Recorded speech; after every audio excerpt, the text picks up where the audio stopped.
ஒரு பெண் அலறதுக்கு நாம தொலைக்காட்சியில பார்க்க முடியுது.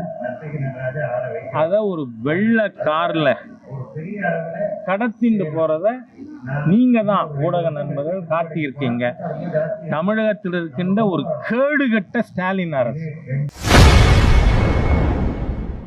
செய்தியாளர்களை சந்தித்து பேசிய பாஜக மூத்த தலைவர் ஹெச் ராஜா முதல்வர் ஸ்டாலினை கடுமையாக விமர்சனம் செய்துள்ளார். மகிழ்ச்சி அடைகிறேன். ஏனென்றால் 2 நாளைக்கு முன்னாடி கோவையில் ஒரு சட்டக்கல்லூரி மாணவி கூட்டு பலாத்காரத்திற்கு உட்படுத்தப்பட்டார். இன்றைய தினம் கோயம்புத்தூர்ல ஒரு பெண் அலறதுக்கு நாம தொலைக்காட்சியில பார்க்க முடியுது.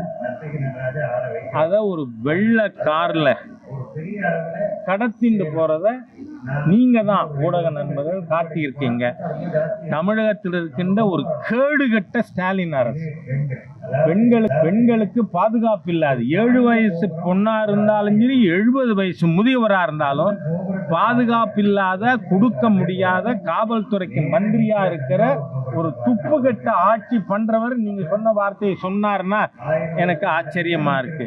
திமுகவை கருணாநிதி மட்டும் ஜெயிச்சு அவர் சட்டமன்றத்திற்கு போக பயந்து ராஜினாமா செய்து கருணாநிதி ஓடினார். அதை நாம பார்த்தோம். அந்த மாதிரி ஸ்டாலின் அரசாங்கம் பெண்களுக்கு எதிரான வன்கொடுமைகள் எவ்வளவு தினம் 1 மணி நேரத்திற்கு ஒரு வன்கொடுமை நடந்து கொண்டு இருக்கிறது. 21ல ஸ்டாலின் அரசாங்கம் வரும்பொழுது கிரைம் எகென்ஸ்ட் விமன் ஆண்டுக்கு 2000 இருந்தது, இன்னைக்கு 9000 தாண்டி இருக்கு. அதிலும் 2 மணி நேரத்திற்கு ஒரு இளம் குழந்தை, பெண் குழந்தை பாலியல் வன்கொடுமைக்கு உள்ளாக்கப்படுகிறாள். யார் ஆட்சியில? இந்த ஆளத் தெரியாத ஸ்டாலின் அரசாங்கத்தில். திராவிட முன்னேற்ற கழக தீய சக்திகள் தமிழக செய்திகளை உள்ளது உள்ளபடி தெரிந்து கொள்ள ரெஃப்ளெக்ட் நியூஸை சப்ஸ்கிரைப் பண்ணுங்க.